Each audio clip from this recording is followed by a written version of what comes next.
Okay, perfect. So welcome.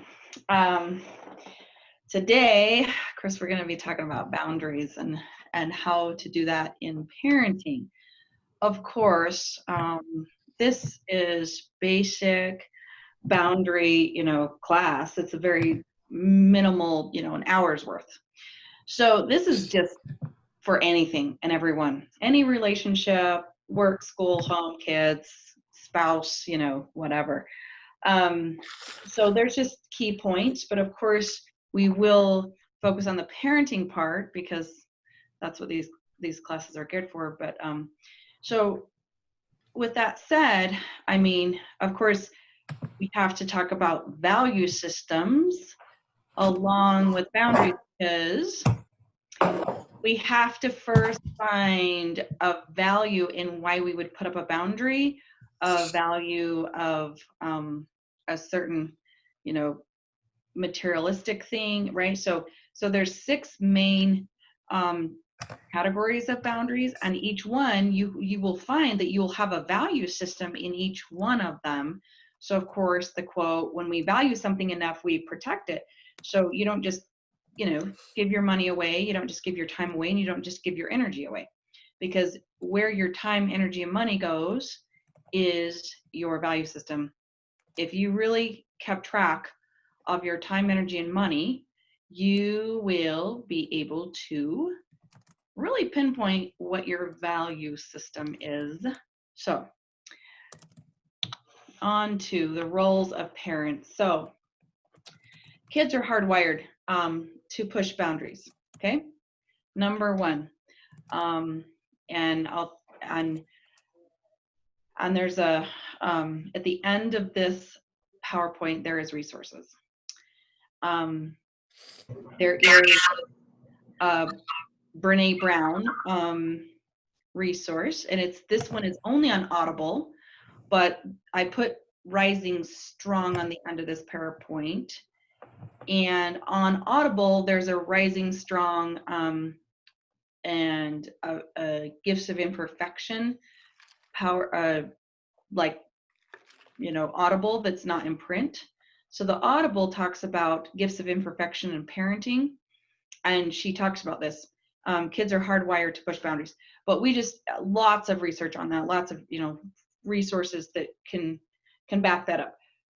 So because, and Dan Siegel, and I have dozens of books over there that talk about this. So it's like, here's our brain, here's our kid's brain. Their brain develops better when they push boundaries, basically. End of story. So it's like, so our job is to hold them. That's what our job is. So kids' job is to push them, and our job is to hold them. Now, that sounds enormously fun. I don't know why, we've done this to ourselves, really, honestly. It's like, yay. So that's awesome. So they're going to push them. Their brain's going to develop like it should, because they're going to push the boundaries and we're going to hold them. Because our job is not to be liked sometimes. Our job is not to be their best friend. Our job is to hold the boundaries. But if you don't have any boundaries in the first place, or you don't have a value system, so value system, boundary, and then holding them, so then it doesn't work, and there's no boundaries to hold, or there's no boundaries to push. So of course we are supposed to protect, preserve, help our kids grow safe in a healthy environment. Manage, we're managers. Expectations are met by correcting, teaching, enforcing, and building skills. Source, basic needs, support, and wisdom. But that said, do we take away their gravity, or we give them gravity, so they can fall and make their own mistakes and learn from those? Do we put 4 helmets on them? Think of I'm super analogy, like I'm a visual learner, like, okay, so here's a kid with 4 helmets on, like, kind of like in Christmas Story, where the mom wraps him up and he can't move because he's got 14 layers of, snowsuit on. Good day for this. It's a little wintry out there. So it's like, okay, do we put that much protection around them so they can't move? Do we put 4 helmets on them, or just say, you know what, I'd really like you to wear your helmet? Do you put a seatbelt on them or not? I didn't have any seatbelts growing up. But so it's like, so so that word protect is questionable to me. So preserve safety to grow in a healthy environment, yes. Do we overprotect and get obsessive compulsive about the protection part? That's not healthy. So don't take that word wrong. We do have to protect, but we also have to give power instead of pressure, which I always use those two words all day long. So power instead of pressure. So protect, is part of that. Being proactive. I love all these P words. Proactive is like preventative, right? So yes, put a helmet on your kid and say, yeah, go ride your bike. And I'm gonna take off my glasses, they're glare. So go ride your bike. So that's our job, to give them, skills and tools, but it's also our job to let them push the boundaries. So on to defining what boundaries are. So living big is out of Brene Brown's book. So how can we expect people to put value on our work when we don't value ourselves enough to set a boundary or hold an uncomfortable boundary? So I like the word that she uses, uncomfortable. So, and of course, I love her quote of, if we're not uncomfortable, we're not growing. We are not growing as humans if we are always comfortable. So that also sounds super fun. Like I love, it's like, yeah, coming into therapy is uncomfortable. Going in and talking to the teacher, principal about your kid's behavior in school is uncomfortable. There's a lot of things that are uncomfortable. So we tend to be more passive in that. But if we don't value it, if we don't value our child's well-being or mental health or physical health or their schooling or teaching them values about bullying or being bullied, then yeah, we're just going to be sitting back on that. So compassionate people have boundaries that combat resentment. So what happens is when we don't have boundaries, what happens is the word I feel resentment comes into play, and that can be chronic. Resentment's a big word. I see it all the time, and what happens in that, and then shame. So I bring in shame. I'm a shame resilient therapist. I mean, shame is I'm a flawed person. Guilt is I just did something bad. So here's shame that causes a lot of resentment, and we don't put up boundaries when we're in shame. We feel like a flawed person. So one thing that was a common denominator in all of Brene Brown's research, and now she's up to 17 years, is, okay, shame resilience is the opposite of shame, right? So resilience against shame. So teaching your kids to be shame resilient. hatch33@gmail.com. JS. So JS hatch33. somebody needs to be muted. Sorry. It works. Mute Thanks. your volume, somebody, so you can watch without having in the background. Okay, cool. So here's the common denominator of her research over and over and over again. Thousands of people she's interviewed. She talks about a common denominator she found in years of research, and that is people have better shame resilience against feeling flawed as a person when they had boundaries. End of story. So we'll get into that's difficult though. Why don't we put them up then? Why is it so hard? So this is what boundaries are.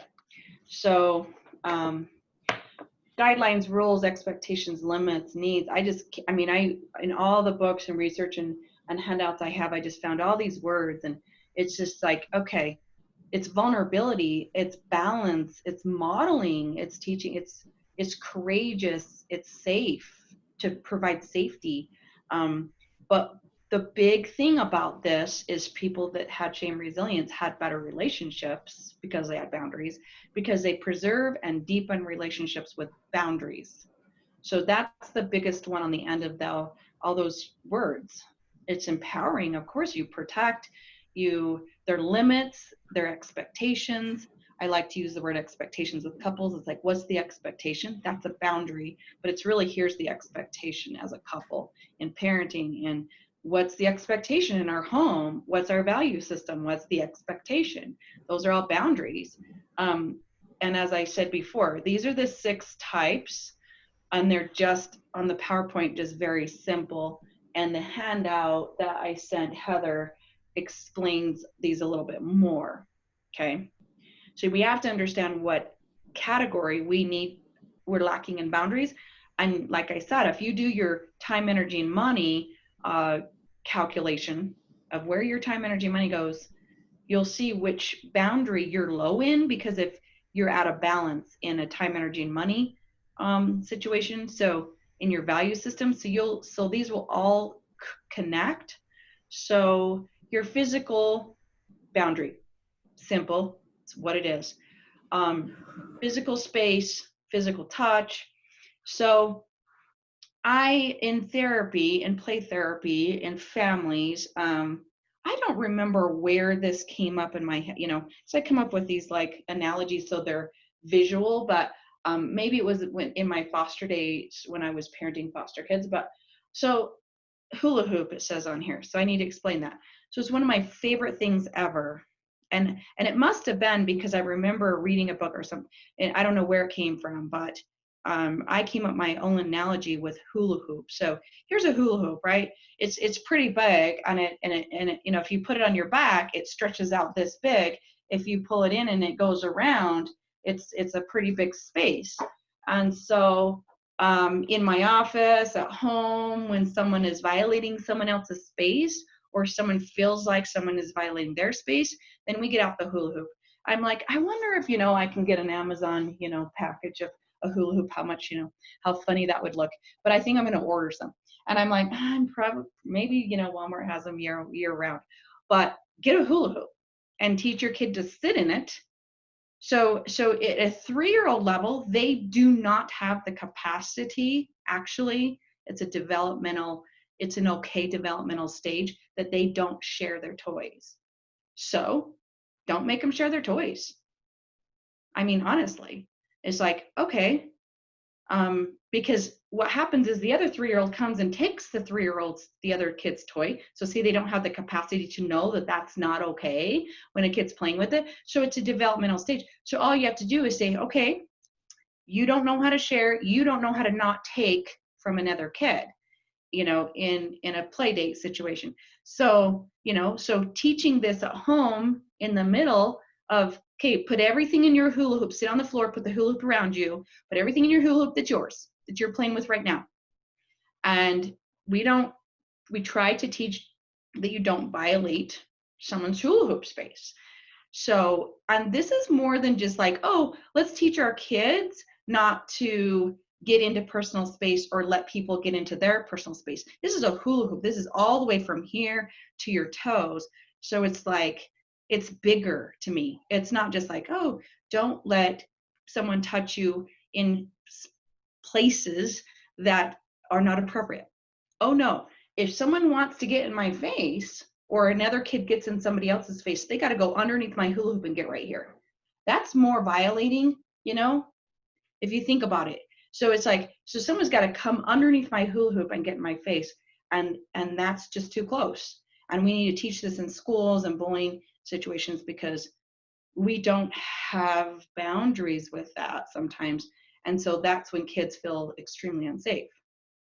So, and no one should. So then it's kind of like, hey, can I get in your hula hoop space? Can I have a hug?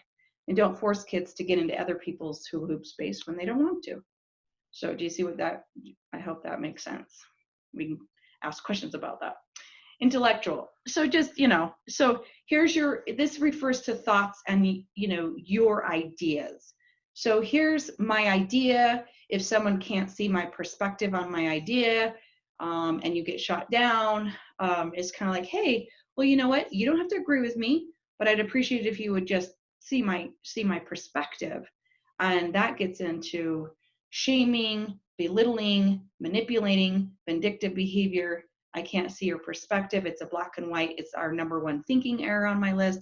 It's like, so someone that can't see someone else's perspective, that's like, hey, that's a violation of my boundary. My ideas and opinions are welcome. That doesn't mean you have to, agree with it. So that's a little bit of that. Emotional, personal feelings and limits to share and expose your emotion. Okay. So on one paper,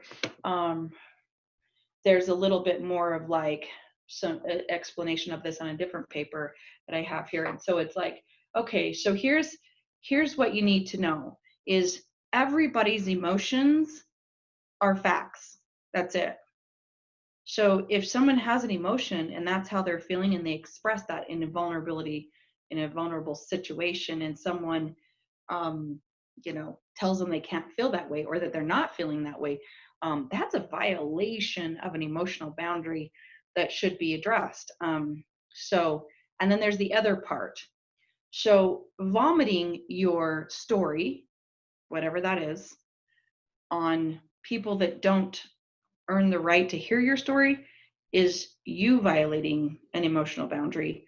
So you have to know how to dictate your emotions appropriately, right?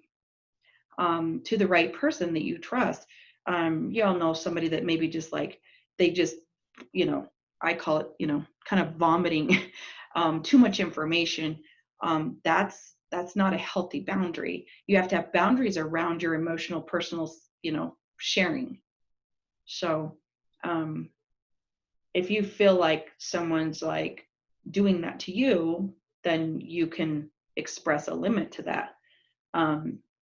So an example of emotional other issues too, emotionally, is sacrificing your plans, dreams, goals with your intellect or your emotions, taking responsibility or blame for other people's problems. That's, thinking you're number 10. It's called personalization. I'm going to take on someone's problems when they're not mine. And that is a lot of what we do in parenting.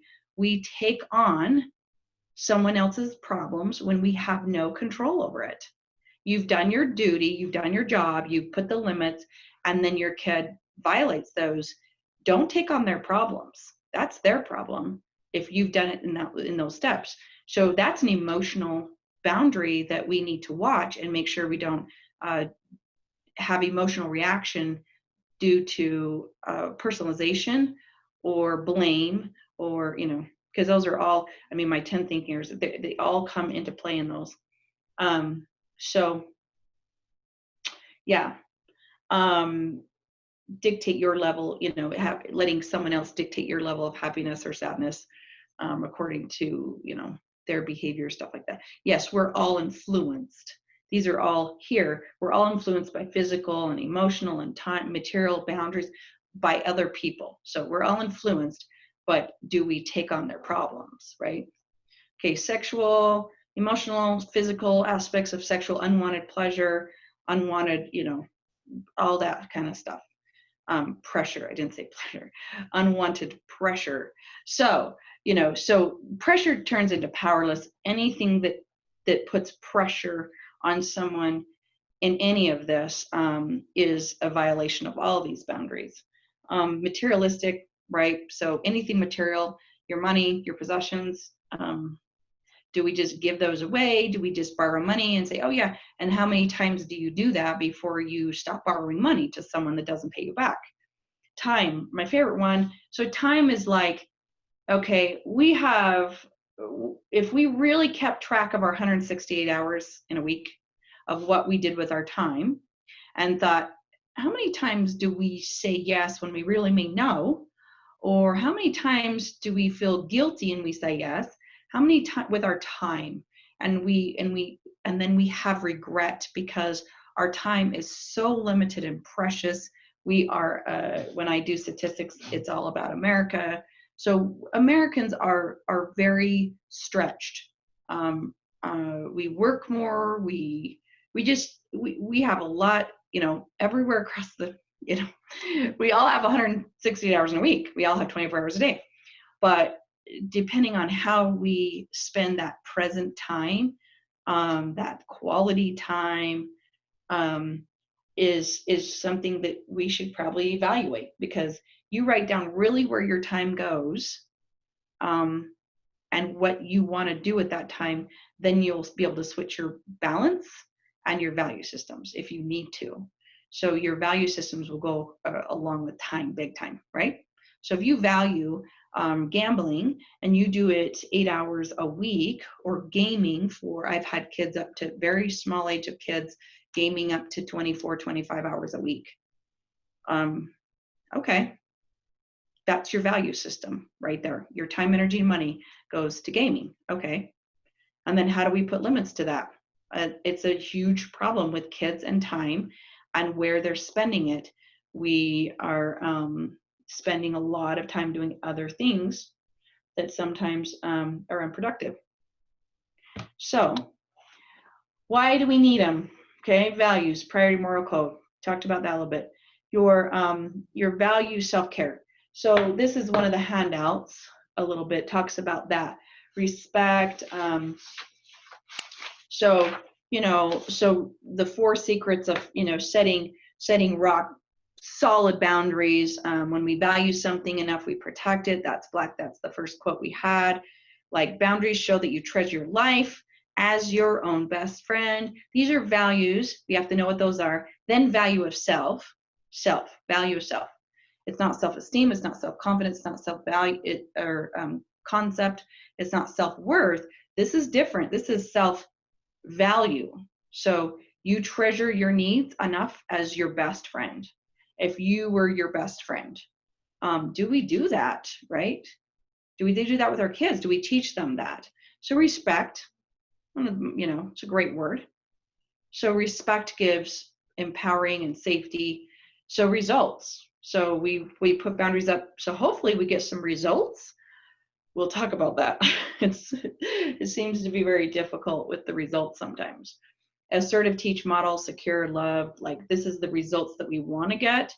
So prevention. So once again, prevention is proactivity. So if you want to be proactive, be proactive. If you want to be reactive, be reactive. Have no plan in place, have no limits in place, have no boundaries in place, and then you're going to have a battle. My favorite thing ever. So there's 3 main top 3 sayings that came back from generations back that I despise. Hands down. I'm a pretty straightforward person on some of this. Is pick your battles. Okay. So pick your battles.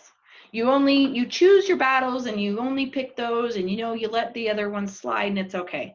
So what the problem I have with this statement is, why in the world do we have battles in the first place?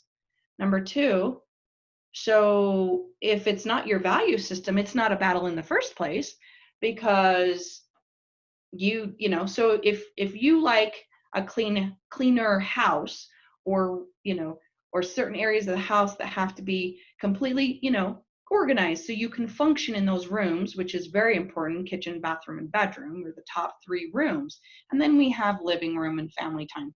So if your kitchen is a disaster and you have everything on top of your table, no judgment, and you don't have any dishes, so how in the world, if your value system is to have family dinner, you're not going to do it.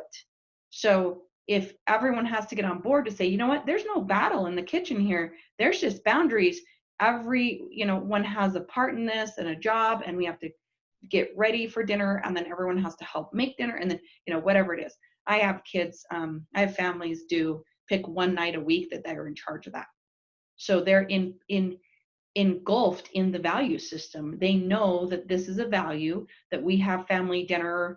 I mean, really the minimum, like 3 times a week. So it's like, but if the chaos and the battle is going on because there's no limits or no boundaries around family dinner time, it won't happen. Do you see what I'm saying? So you prevent that from happening in having a little bit of a plan. All you can do is that. That's all you can do. So if the plan isn't working after that, then that's when we go into consequences and natural consequences and other things. And you're like, okay, this is the boundary, but I'm not going to battle about it. There's a boundary. It's already set. And you have to decide, how that is. So one example of that is, do we have cell phones at the dinner table when we do have dinner? So we are disconnected anyways, but you have to go to the root issue of why you're having dinner. Is it health? Is it to connect? Is it to have family time? Is it to, all those things? And then you'll have a value system around that, and you put boundaries around that. So delay of gratification, my favorite. Delay of gratification I've talked about in the other classes. I'm okay, the okay is the magical word was like our a couple months ago. So if you didn't get that one, we can always have Heather send you that video in that class. And it talks about this and how to follow instructions, how okay is the magical word, how for a kid to accept no for an answer, how to have a child accept a consequence, and then how to teach your kiddo to delay gratification. This book about that I quoted last time is from 1973. I'm like, wow, time flies, 2020. So this book was written in 1973 about how to get balance in your life. And first we have to delay gratification to get to disciplining ourselves. And so we have to teach delay of gratifications, but we have to put a boundary around that, right? So we put a boundary around that delay of gratification first. It's like, nope, you don't get a bike, but you can earn a bike, and this is how you can do it over the summer. And then we're gonna, at the end of the summer, hopefully you can go pick out your bike, a new bike. So, I mean, just, examples. But you got to teach delay of gratification. In the book, it's like by 5 or 6, we really have to understand that. I'm sorry, but we're in a society that is not happening. I love Amazon. I'm just as bad as anybody. I'm like, if I get a 6-pack of donuts, I ain't delaying gratification for 6 days. I'm eating like 3 at a time. And then like Amazon's at my house, like tomorrow, oh nope, it's gonna be 2 days I have to wait. We have Walmart, you can go get anything you want at any point all the time. It was not like that in the 70s. It was not. It wasn't like that in the 40s, So think about how every 40 years what we've done. And if this is a super important thing for success, that's what the statistics show, for a successful kiddo, you think about it, the marshmallow study's been around, right? You've heard about it, and it's in that book also. Look up marshmallow study, delay of gratification. I'm sure it's somewhere. There's videos. I've seen it somewhere. It might be on YouTube. I'm pretty sure it's on YouTube. But the kid that delays gratification and waits to eat the marshmallow, they followed those kids for 20 years. So you can look that up. That's a fun one. Okay, 10 ways to do boundaries and values. So of course, be assertive. That's a whole other class I teach in my other job. It's like assertive boundary, like thinking errors class. I do classes like that. And so how to be assertive. You have to know what assertive is, because it's opposite of aggressive, passive aggressive, and passive.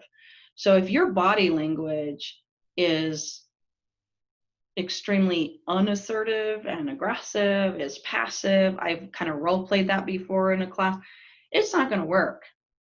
And that's the last part of this, my favorite, is I always write this down on the boundary paper, is I feel and I need, and here's the boundary. So it's always, I feel this way, I need this, and here's the boundary. I need you to go get your shoes. This is also follow instructions. I feel like you're not listening to me right now. I need you to go get your shoes, and here's the boundaries. I need you to report to me when those shoes are on. And then the kiddo was supposed to say, okay, and go and do, and then they have to come back and report. So know your value system. Went over that.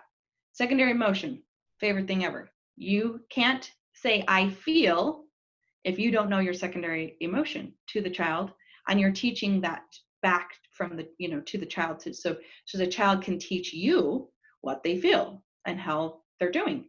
And so Brene Brown also talks about the average kiddo knows 3 emotions. Now, primary emotions are sad, mad, shame, scared. And there's hundreds of secondary emotions. As adults, we need to know I mean, we should have 20 to 30 secondary emotions a day. A day. If we are present people and if we are in tune with our emotional balance, we should be able to write down 30, seriously, emotions a day. Try it. And if you don't know your secondary emotions, you can't coach your kiddo. So if some kid is mad and you're mad, it's really frustration, hurt, regret, disrespect. I feel disrespected, so that makes me mad. So it's not what the primary emotion really is. That's just a really little tiny surface. It's way down here, secondary emotions, and then I go into what's really going on is a root issue of loss, grief, and trauma, or powerless. So if you should be able to write down 30 secondary emotions a day that you have, and that keeps us present also. And that's not, you should be all over the place. That's not what we think. We shouldn't have emotion, or we shouldn't be emotional all over the place, up and down like this all day. Oh yeah, you're supposed to. Absolutely. You should experience and allow yourself to have all those emotions. Give yourself permission to have the boundary. Go by patterns, not potential. It's one of my favorite, those two P words again. I have like a list of P words. It's like patterns, not potential. So when you're teaching kids to have relationships or date, or your own personal boundaries with relationships, anybody, think about it.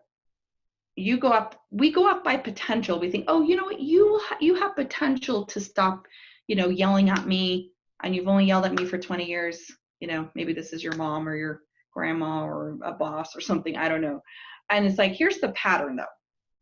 Here's the pattern. So you go up patterns and you say, you know what, the pattern has been, this is what's happened because of this, and I feel and I need. And it's not potential. We don't fall in love with potential. We don't go by potential. We go by patterns, because it gets us in trouble if we're the only if, right? So if we're in relationships, or we could teach our kids, only if you could get an A instead of a D, it would be perfect, okay, yes. But with that said, doesn't everyone have potential? With some help, with some guidance, with some safety, with some therapy, with a book, we all have potential to improve our patterns, but it's the patterns here first. And that takes discipline and delay of gratification to get to those patterns. So yeah, deep stuff. That's deep stuff for me. Yeah. No self-care needs. So what's your self-care? If you're burned out, which, I have a burnout class too that I did once, and it's like, you got to kind of evaluate if you're burned out. I mean, sorry, but 80% of Americans are on the burnout spectrum. They're, that doesn't mean you're chronic, but we stay in burnout quite a bit. So know your values have been crossed. So once again, if you don't know what your values are, you don't know if they've been crossed. But the thing is sometimes we don't know what those are until they've been crossed, right? So I tell people, like, so when we get to a 10, a 1 to 10, we have a 10, and we have an issue that we punch a wall, we throw something, we get to a 10, we have a very strong emotion. We don't know what a 10 looks like until we've gotten there. So sometimes we don't know what a value is until someone's really violated it, right? Until you get your wallet stolen or your purse stolen, and they violate your bank account and charge everything, go to the gas station, all that. Until that's happened to you, it's like, wow, that's been crossed, right? So that's an example. I don't know. Know your rights. There's rights. You have human rights. And then you repeat. And I'm going to keep it on that for a minute, because this is why we don't repeat. Okay. So the biggest question is, okay, I've done it. I've done a boundary. I've put up these limits. I have parenting limits. I have a value system set up. Someone I did it assertively. Someone keeps violating the limit over and over and over and over again. So what do you do? I mean, because this is all just hearsay, right? We have no control over someone else's behavior. We only have control over ours. But if we don't put up a boundary at all, then we will have battles. But why don't we do it? It's hard to repeat, right? So we repeat it and repeat it and repeat it. How long do you repeat it until you say, bye-bye, out of my life? You can't kick your kids out of your life. So, your parents or someone close to you, a family member, how many times do you allow someone to violate your assertive set boundary? How many times do you repeat it? That is the big open-ended question of, I don't know. It depends. It just depends. But what I know for a fact is if you don't have the boundary and if you don't keep repeating it, the person will continue to not know. And if you falter, you put up the boundary and then cave, which we call it, right? We cave. And then that's not good either. So this is what boundaries, this is why we don't do it. Of course, fear, and fear. So fear of rejection, abandonment, fear of confrontation, fear of it goes shameful. So fear of shame and guilt. So mommy guilt, daddy guilt. We don't put up boundaries because we have guilt. We don't set limits. No, you can have your phone all night. Oh, you can do this. Oh, you gamed already 6 hours today. And then when you tell them that it's enough or that you have to stop, say it's 2 hours, 1 hour is my limit. But say the kid games for 2 hours and they haven't done anything else because they've avoided everything else. They avoid sleep, food, social, homework, X, Y, and Z. And you say, yep. So you put a limit up and you say, okay, because you didn't have one ahead of time, or maybe you did and they violated it. Then here's the fear. Your kiddo is going to throw a flippin' fit all over the floor, because that's what's happening is when we say no and we put up a limit, the child has a strong emotion. Okay, so I'm going to watch you, and emotional coaching is, wow, you are really kicking a good one today, and I've already set the limits, so you can, as long as you're not hurting yourself or others, you keep going. And you have to decide how that looks like, what that looks like, as long as they're not hurting themselves or others, and what hurting yourself or others is in your home. If she swearing at you, of course, kicking the wall, hurting themselves is unacceptable. That's a whole other, that's getting too, in that, and when we're getting into that, then we need more help, more intervention, more coping skills. But we are taught to be passive parents if we want to just, right, not have that happen. So one of the reasons why we don't put up boundaries is because we haven't been taught to. And your kiddo, if you haven't, your kiddo won't. So, and we don't put up boundaries because of safety concerns. We fear our safety, so we just don't put up the boundary. So this is what they're not. Boundaries are not to fix, to change, to punish, to tell the receiver that they have to do this, this, and this. It is for us.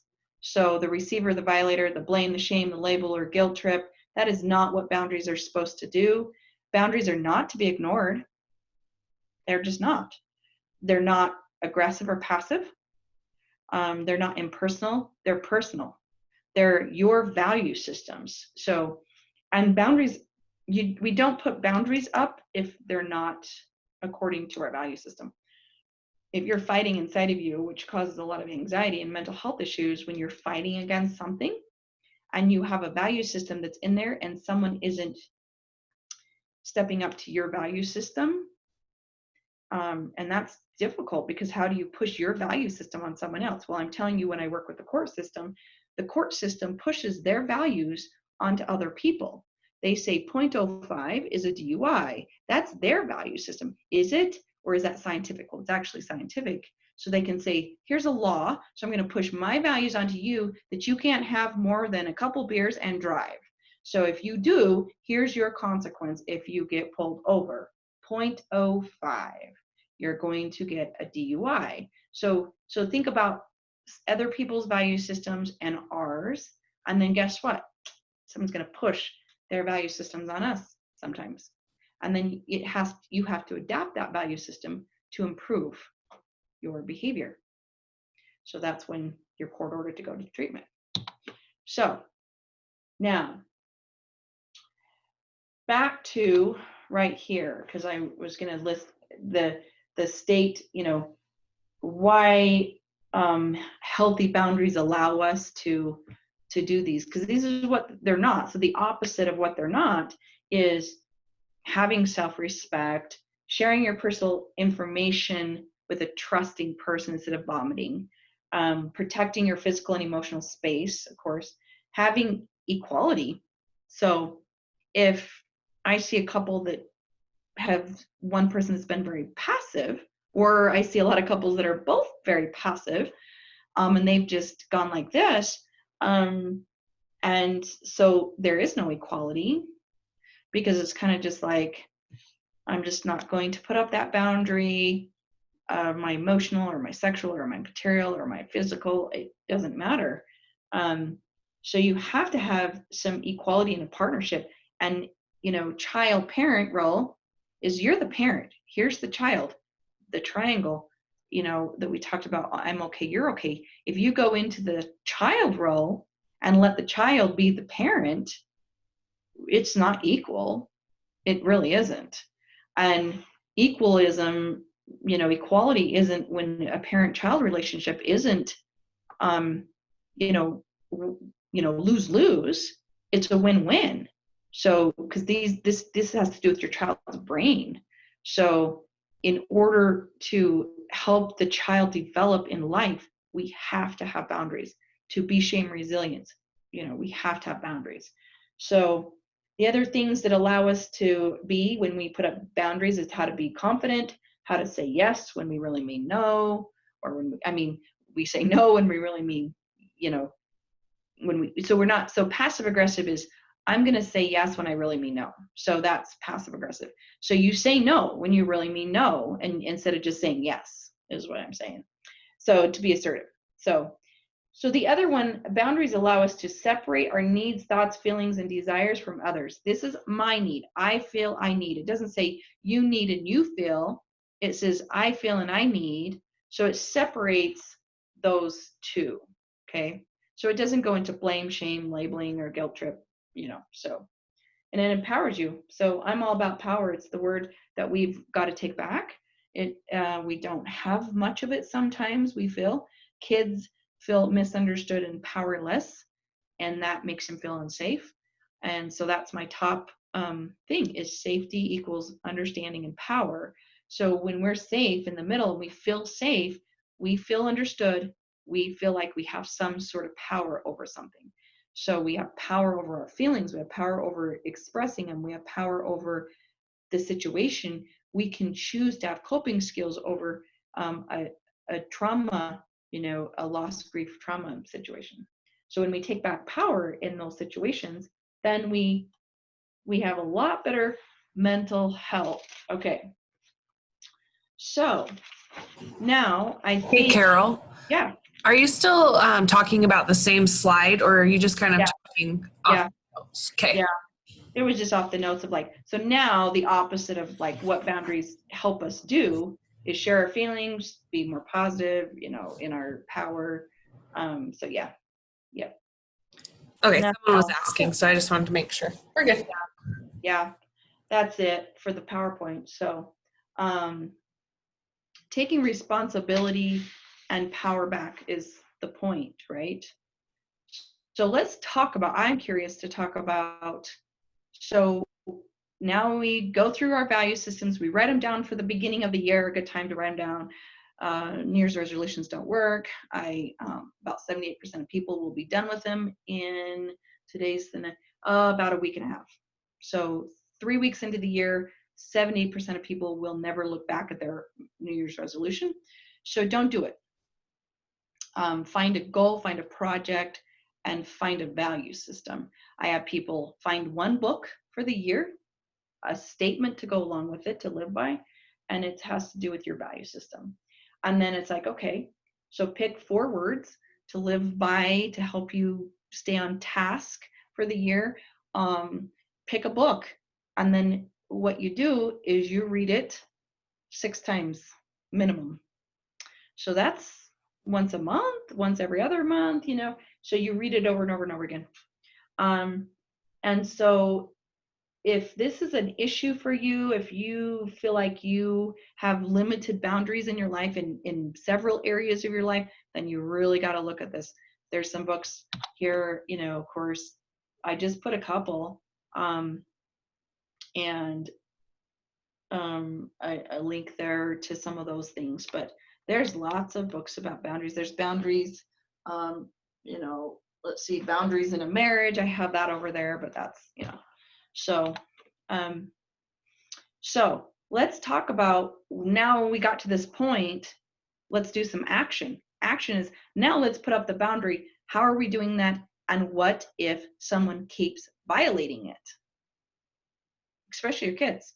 So let's talk about that, because that's the whole next part that's tough. So let's unmute ourselves and talk about it, possibly for like 10 minutes.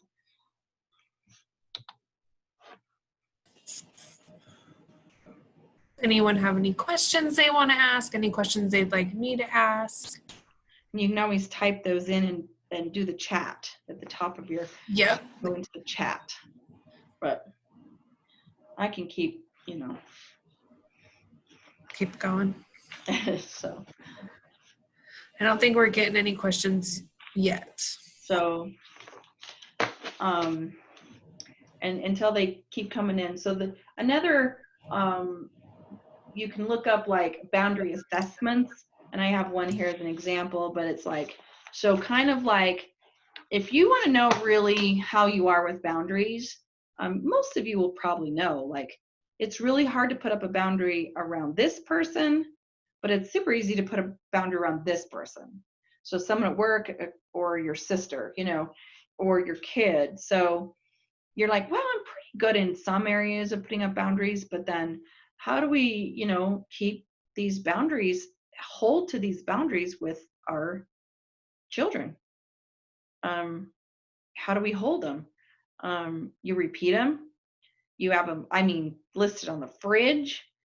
Your top 3 expectations as a family, and you sit down. And the other way to do this is sitting down as a family and saying, okay, what is our value systems for this year? What's our value system in a clean house, in family dinner, in honesty, in respect? All these secondary emotions and values. And what you do is you can look up you can Google list of values, and I have a sheet that's like 250 values. So you can kind of have some ideas about what those values are, because we got to have those first. I've got a question that came in. So someone said, I have an almost 6-year-old son who struggles with boundaries. What is the best way to get him to understand they don't change?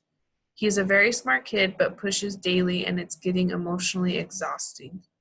Which category is he the worst in? In physical time, material, like, is he pushes physical boundaries or time boundaries, or he's impulsive in those? Which one is he in most often? Maybe she can chat back, or he. A different question that came in while we wait for that is, what do you do when a child is kicking, throwing things, and screaming and hurting his siblings? Yeah, that's a big one, because that's my bar. Because that should be everybody's bar, I have to say, because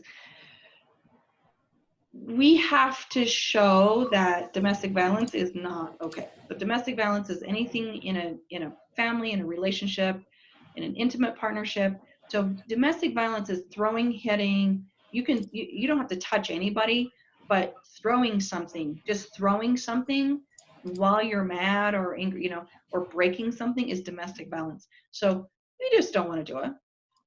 So that's where this when this happens, this is what's going to happen. Okay, so here's the consequence set up ahead of time, and the child chooses that in the boundaries of those expectations, those limits you have to set. But at the same time, okay, so say you set that. Say, here's what's going to happen. You don't get to play the Xbox for a day, whatever, that thing that you threw, you get taken away, so here's the consequence, whatever that is, you come up with that. And it keeps happening, and the child doesn't care, and they're physically hurting someone else. So get a hula hoop. I've had, even if they are touching someone, hitting someone, throwing something at them, they have violated the other child's physical space. So you go buy a hula hoop, and that kid gets to carry that hula hoop around and say, okay, do you see how much space you need so you can't get close to anybody else and no one gets too close to you? But there's always an underlining issue of the behavior, always. They feel misunderstood. There's something else going on, but that's the bar. You can't hurt yourself or others. So kind of talk, with someone about how to set that limit and how often it's happening. It depends. That's really crucial, and how you're dealing with it. So timeouts in their room doesn't work.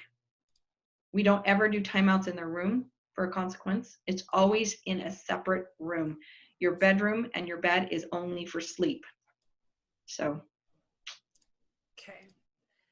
Back to the person that was talking about her 6-year-old son who struggles with boundaries. She said he struggles with just general expectations. He's more defiant and testing us. And then she said physical boundaries is what I would say mostly. Mostly physical. So hitting or biting or pinching, that always comes up, right? Someone's biting someone else, someone's punching someone else, and they, start bullying at school and they push kids.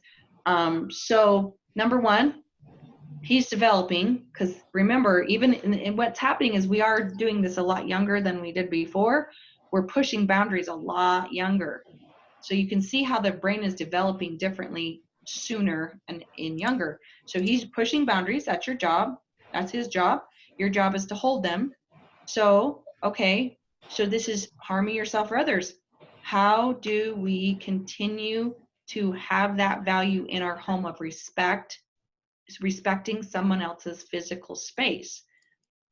So if he's physical and he's violating that and pushing that and defiant, something else obviously is going on, and play therapy would help that. If it's just sheer anger, then we have to emotionally coach that and get to the root of that. And it's not really why, we don't know why, but what's going on is just these things. So, and of course you have to have, a support system, and everyone has to be on the same page.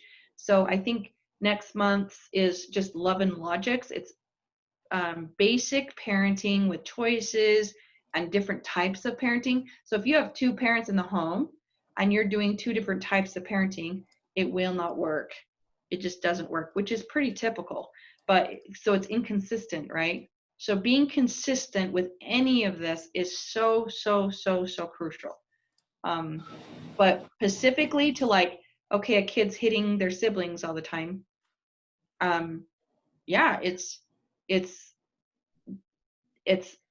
I've given you all the consequences ideas, but really it's reward system when they're not doing that.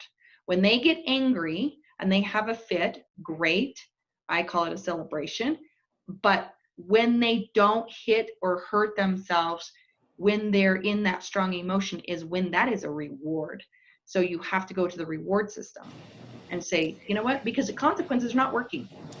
They're just not working on kids. So we're going to a reward system of when you don't do that, you get rewarded, because the brain works that way. We have a reward system that's stronger now than we did before because we don't delay gratification very well.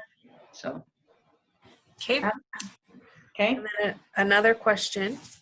I have an almost 5-year-old who is very good when he goes with others or just his dad.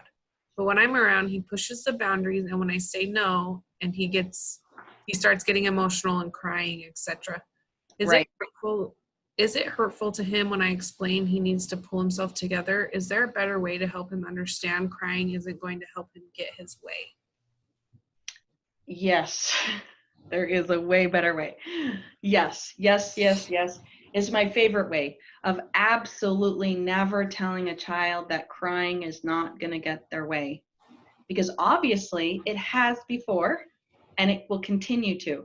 So back to I'm okay, you're okay. A child comes into the world as I'm not okay. So crying is I need my needs met because I feel not okay. Crying is absolutely essential. Strong emotions are essential. That's why I celebrate it.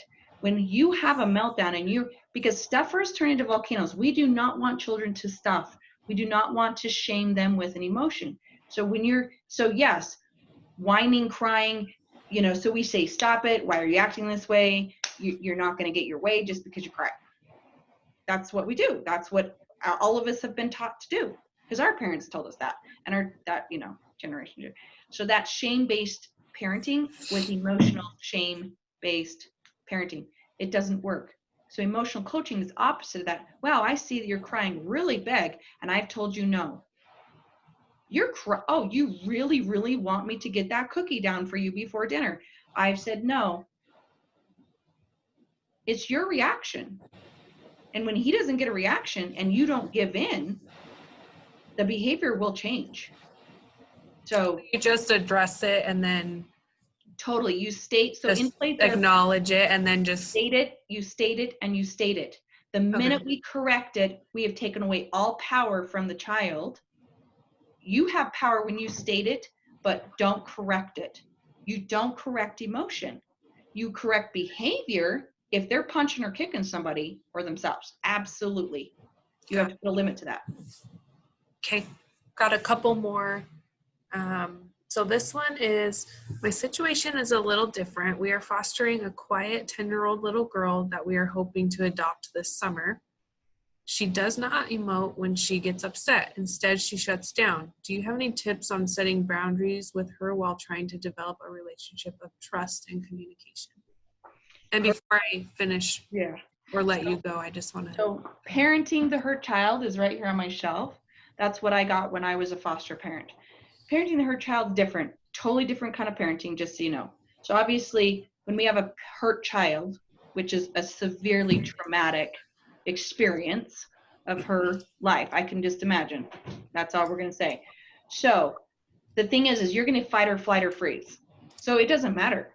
So some kid will fight, some kid will freeze. That's just a natural defense mechanism that is natural, that is normal and okay. Now, if it continues and they shut down for days and, whatever, that's not normal. So then you look at that. So that's where she needs a little therapy. She needs safety. And you have to let her know it is okay. So you don't have to talk. Kids can shut down and go within themselves, but you're going to channel and distract her with drawing, coloring, five senses activities when she's doing that. So she can get more present again, because we have to get out of our fight, flight, or freeze to reason with the child. So when a kid's angry or shut down, it does not matter. You do not reason. That's why you don't correct. You don't sit there and reason with them, because they are not in their frontal lobes, and this is where we reason. So you being reasoned with when you're really, really upset, think about it. When the last time you were upset and someone tried to reason with you, it doesn't really work. You don't have self-talk. So just know that, and then there's some coping mechanisms that you can help her feel safe. I can give you that in one session in here really easily. Okay.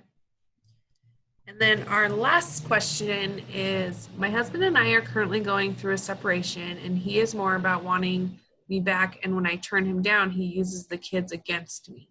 He has my kids with him because he has his family babysitting our kids. What boundaries are realistic to set for myself other than focus on the kids, because it is not working with my ex? Okay. So last month was co-parenting. If you did not take that class, email me, carol@blomquist.com, or Heather, because that one is essential. Last month was co-parenting. So if you didn't see that, in the end of that last class, it talks about divorce poison and manipulation and brainwashing. So yes, so if we've got boundaries, you put up a boundary about co-parenting right here. Really good. Enmeshment, no. Here, yes. Here, no. This is co-parenting. This is trying to have boundaries with a relationship that's healthy. Do you know what I'm saying? So here does not work. Enmeshment with a child, with your ex, with your mom, with your mother-in-law, it doesn't work. So here's the boundaries. So we put those up, and if someone keeps violating them and causing resentment or manipulation, so this is what happens. You put up a boundary, and then the manipulation gets all twisted up. That's a totally different situation. And it usually happens with resentment or divorce poison. And that's a book, Divorce Poison. So just, you got to be educated on that. You got to have ways to do it assertively. And I teach that in classes and sessions all the time, of how to be assertive with your boundaries. Email only. Take the emotion out of it and go logical. This is logical. This is boundaries. Assertive is logic. So get logical. That's all I can say. Okay, so that was the last question, but I have had a couple people ask me to send them previous recordings because you talked about a few of them. Yeah. I'm just going to, of the people that are here, I'm going to send an email out with this recording and all the resources Carol talked about in an email, and then I'll send out a different email that has all of the previous recordings we've done and their titles, and you can just click on it and go view that. That would be so awesome. Yeah, and they're large files, so you'll click the link and you can either download it or view it on there. A lot of the time, it won't let you view it just from clicking the link, so you just need to download it onto your computer and you'll be able to view them and even view them that way if you want to reference them later. And you can just look at the PowerPoints and kind of, go through it faster or whatever, but they're an hour just like this. And then the recording, but there's PowerPoints like this with each one. So you can go through it, and then the resources are at the end. So, Yep. and usually they don't bill on each other, but yeah, those subjects, all these subjects that I do for the whole year will just have key points. And so they do blend. So I appreciate that, Heather. Yeah, and speaking of the courses she's doing all year, we've got the whole year is scheduled, but I've got all the way up through April online that you can go register for. You can see the topics on there. You just go to the same place you registered for this class, and we'll get you in there. And then I think that's it. So we are done for this month, and then we'll just keep going next month. And like I said, go register. And if you don't receive any emails from me tomorrow afternoon, email me directly, and I will get that to you. And next month is Love and Logics. If you want to grab the book, it's everywhere. DI for $1.50. I have like 6 copies of it. I have 3 in my office right now. Parenting Love and Logics with teens, and grandparenting Love and Logics. So grab the book. So, okay. All right. Okay, I think we're done. Thanks, guys. See you next month.